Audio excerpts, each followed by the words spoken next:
खरं तर आपण मतदारांकडे जात असताना आपल्या जो काही विकासाचा अजेंडा आहे, जे काही विकास कामं आपण केलेली आहे, याच्यावरती आपण मतदान मागितलं पाहिजे. पण आमच्या प्रभागामध्ये तसं होताना दिसत नाहीये. जो पण काही मी आपण अपप्रचार करताय, असा करू नका. माझ्याकडं तुमच्यावर बोलण्यासारखं भरपूर आहे. पण मी ती इलेक्शनच्या आधी बोलणार नाही. कारण मला ते तुमच्यावर बोलून मला मतं मागायचे नाहीये.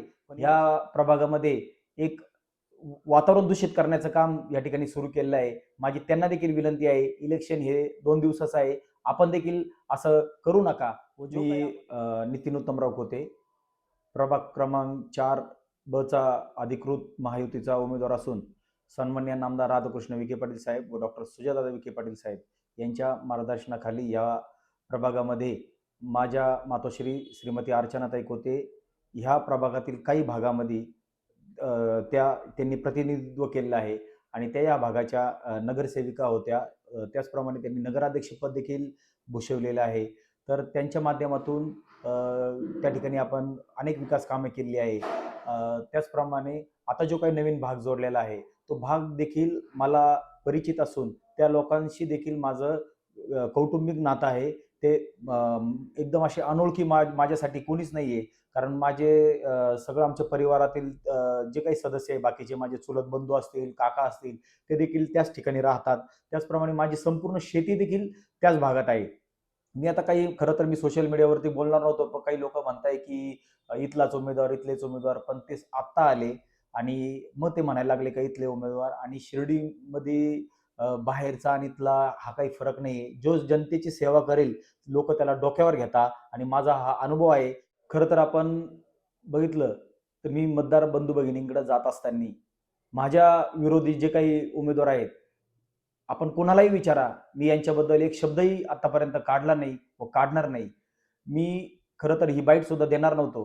पण त्यांनी ज्या प्रकारे ह्या प्रभागामध्ये एक वातावरण दूषित करण्याचं काम या ठिकाणी सुरू केलेलं आहे. माझी त्यांना देखील विनंती आहे, इलेक्शन हे 2 दिवसाचं आहे. आपण देखील असं करू नका व जो काही आपण अपप्रचार करताय, असा करू नका. माझ्याकडं तुमच्यावर बोलण्यासारखं भरपूर आहे. पण मी ती इलेक्शनच्या आधी बोलणार नाही.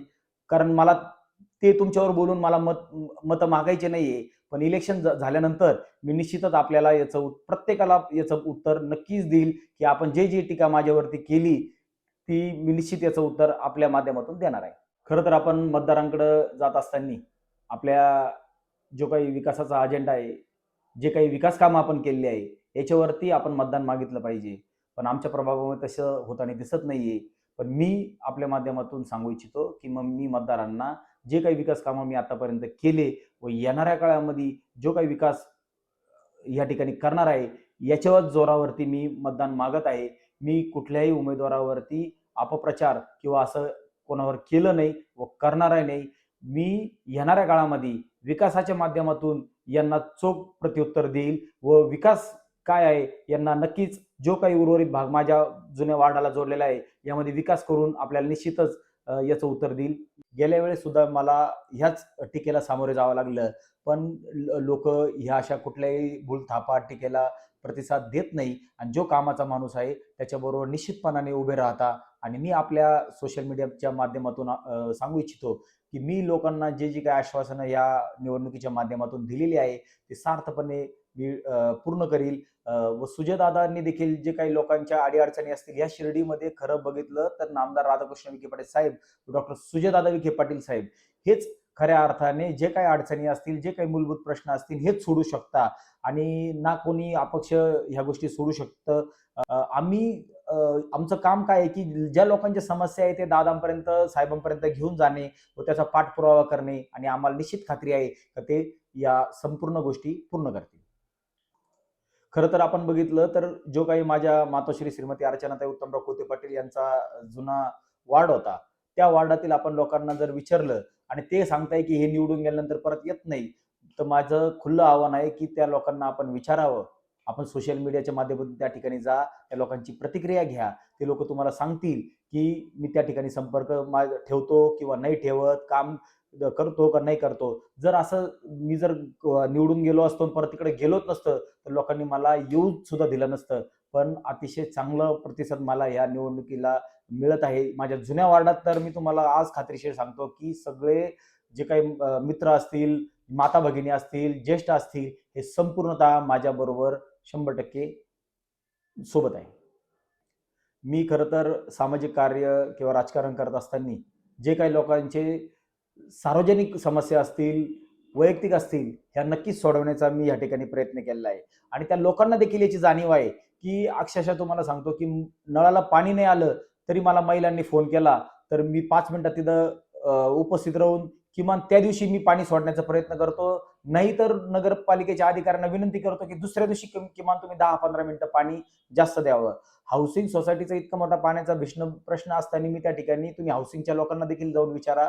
मी त्यांच्यासाठी मोठी पाईपलाईन करून, त्यांचा ड्रेनेजचा प्रश्न होता, अख्ख्या हाऊसिंगमध्ये ड्रेनेजचा विषय होता. मी तो देखील मार्ग लावलेला आहे. त्याचप्रमाणे साई द्वारकानगर भागामधील देखील तुम्ही लोकांना विचारा, की मी त्या ठिकाणी माझा संपर्क कसा आहे, मी त्यांच्या सुखदुःखात आहे किंवा नाही आहे. त्याचप्रमाणे वीरभद्र कॉलनी हा जो काही भाग आहे, तिथं देखील तुम्ही विचारा. संभाजीनगर भागामध्ये विचारा. जे काही नवीन भाग मला जे काही जोडले गेले ह्या प्रभागामध्ये, त्यांच्यामध्ये मी एक 2-3 महिन्यापासून माझा संपर्क आहे. त्या लोकांना विचारा, की त्या लोकांनी मला जे काही प्रश्न मांडले, भाईजमानगर, मातोश्रीनगर सारख्या ठिकाणी त्यांनी मला एम-ई-सी-बी संदर्भात काही प्रश्न मांडले, की काही लहान मुलं पतंग खेळताना त्यांना शॉक बसला. आमच्या घरावरच्या तारा तुम्ही एम-ई-सी-बीच्या काढा. मी त्वरित तुम्हाला सांगतो, सुजयदादांच्या माध्यमातून गेल्या 4 दिवसापूर्वी सगळ्या तारा काढून त्या ठिकाणी केबल बसवली. मातोश्रीनगरमध्ये सगळ्यात मोठा प्रश्न काय आहे, की पाणी येतं. अक्षरशः त्या लोकांच्या घरात पाणी ज्यावेळेस ओढ्याला पूर येतो, तर ते लोकांच्या घरात पाणी जातं. पण तो देखील प्रश्न आपण सुजयदादा नामदार साहेबांच्या माध्यमातून येणाऱ्या काही महिन्यामध्ये सोडवणार आहोत, अशी ग्वाही स्वतः सुजयदादांनी त्यांना त्या ठिकाणी दिलेली आहे. त्याच्यामुळे माझं आपल्या माध्यमातून नागरिकांना विनंती आहे, की आपण आमच्यावर विश्वास ठेवा, सुजयदादांवर विश्वास ठेवा, नामदार साहेबांवर विश्वास ठेवा आणि हे काम फक्त तेच करू शकता. कारण हे जलसंपादन खातं माननीय नामदार राधाकृष्ण विखे पाटलांकडे आहे आणि तो जो काही नळ्या त्या ठिकाणी आहे त्याच्यामुळे ब्लॉक होतं, ते काढून आपण त्या ठिकाणी काँक्रीटचे पूल, स्लॅबचे पूल त्या ठिकाणी उभारून ह्या प्रश्न मार्गी लावणार आहे. माझं संपूर्ण मतदार बंधू भगिनींना आव्हान आहे. विशेषतः बिरोबन भागातील असतील. कालच सुजयदादांची त्या ठिकाणी बैठक झाली व दादांनी देखील त्यांना चांगल्या प्रकारे ह्या ठिकाणी मार्गदर्शन केलं व त्यांना सांगितलं, की आपण जे काही साईबाबा संस्थान कर्मचारी असतील किंवा देवस्थानचा विकास असेल, साईबाबा संस्थांची त्या ठिकाणी जमीन आहे, ती देखील विकसित करण्यासंदर्भात दादांनी उपाययोजना सुरू केलेल्या आहे आणि ते निश्चित येणाऱ्या काळामध्ये ते पूर्ण करतील. त्याचप्रमाणे बर्डे वस्ती वरती जे काही आदिवासी बांधव त्या ठिकाणी राहतात, त्यांनी देखील त्यांच्या समस्या काल मांडल्या व दादांनी त्यांनी खरं तर एका खाजगी माणसाकडनं जमीन खरेदी केलेली आहे व ती खरेदी करताना त्यांची व्यवहार पूर्ण झालेला नाही. दादांनी त्यांना काल शब्द दिला, की 1 महिन्याच्या आत मी तुमची संपूर्ण जबाबदारी घेतो व 1 महिन्याच्या आत संबंधित व्यक्तीकडनं तुमच्या नावावरती जमीन करून देऊन तुम्हाला सरकारच्या मार्फत जे काही घरकुल आहे ते मंजूर करून देणार आहे. त्याचप्रमाणे त्यांनी समस्या उपस्थित केली, की आमच्या एका कुटुंबामध्ये आम्ही 18-18, 20-20 लोक राहतो. तर दादांनी सांगितलं, की तुमचे आम्ही रेशन वेगळे करून त्या ठिकाणी तुम्हाला जे काही भोजनग्रास शेजारी अतिक्रमणधारक लोकांना दादांनी जी काही अर्धा-अर्धा, 1-1 गुंठा जमीन दिली आहे, त्या ठिकाणी जे काही उर्वरित लोक आहेत त्यांना देखील मी घरकुल देण्याचं आश्वासन दादांनी दिलेलं आहे आणि मला खात्री आहे, की दादा येणाऱ्या काळामध्ये ते लवकरच पूर्ण करतील.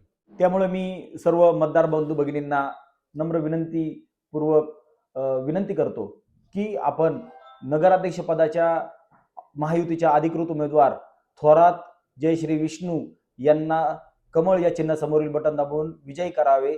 तसेच प्रभाग क्रमांक 4 अ उमेदवार बर्डे गायत्री राजेंद्र यांना देखील आपण कमळ या चिन्हासमोरील बटन दाबून विजयी करावे. तसेच मी स्वतः होते नितीन उत्तमराव, मला देखील कमळ या चिन्हासमोरील बटन दाबून प्रचंड मतांनी विजयी करावे. धन्यवाद. त्याचप्रमाणे आपण मान्य नामदार राधाकृष्ण विखे पाटील साहेब व डॉक्टर सुजयदादा विखे पाटील साहेब यांनी जे काही महायुतीचे 23 उमेदवार उभे केले आहे त्यांना देखील आपण प्रचंड मतांनी विजयी करावे. तसेच नगराध्यक्ष पदाचे जे उमेदवार आहेत त्यांना देखील विजयी करावे अशी मी आपल्या माध्यमातून विनंती करतो. नमस्कार. श्री साईबाबांच्या पावनभूमीत तुमचे हक्काचे आणि सुरक्षित घर घेण्याची सुवर्ण संधी चालून आली आहे. आम्ही घेऊन आलो आहोत साई आनंद पार्क. येथे आहे श्री साई कृपेची आणि आनंदाची आत्मानुभूती. 5 एकरमध्ये 100% लीगल, सर्व सोयींनी युक्त रहिवासी प्लॉट्स, रस्ते, स्ट्रीट लाईट्स, श्री महादेवाचं मंदिर, निसर्गरम्य हिरवाईनं नटलेला परिसर, सगळं काही तयार. अंतर्गत प्रशस्त रस्ते आणि प्रस्तावित 12 मीटर आणि 15 मीटर DP रोड लगत विकसित प्लॉट्स. आणि हो, आपले श्री साई मंदिर, शाळा, मार्केट, सर्व काही फक्त 5 मिनिटांच्या अंतरावर. सुरक्षित गुंतवणूक, तज्ज्ञ वकिलांमार्फत खरेदी विक्री आणि वास्तुशास्त्रानुसार प्लॉट्स. सुरक्षित, शांत आणि सुसंस्कृत वातावरणात एअरपोर्ट रोड लगत शिर्डी हद्दीमध्ये श्री साईबाबा मंदिरापासून अगदी काही मिनिटांवर. साई आनंद पार्क म्हणजे आनंदाचं, विश्वासाचं आणि समाधानाचं ठिकाण. आजच बुकिंग करा. मर्यादित प्लॉट्स उपलब्ध. कारण साई आनंद पार्क म्हणजे साई आनंदाची अनुभूती.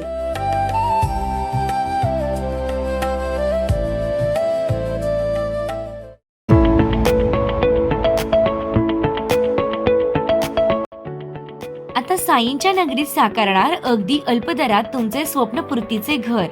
साई प्रसाद नगर 100% लीगल प्लॉट. विश्वासार्ह गुंतवणूक. साई समाधी मंदिरापासून फक्त 5 मिनिटे अंतरावर. प्रशस्त रस्ते, स्ट्रीट लाईट्स, बस स्टॉप, शाळा, बाजार आणि बँक सर्व काही जवळ.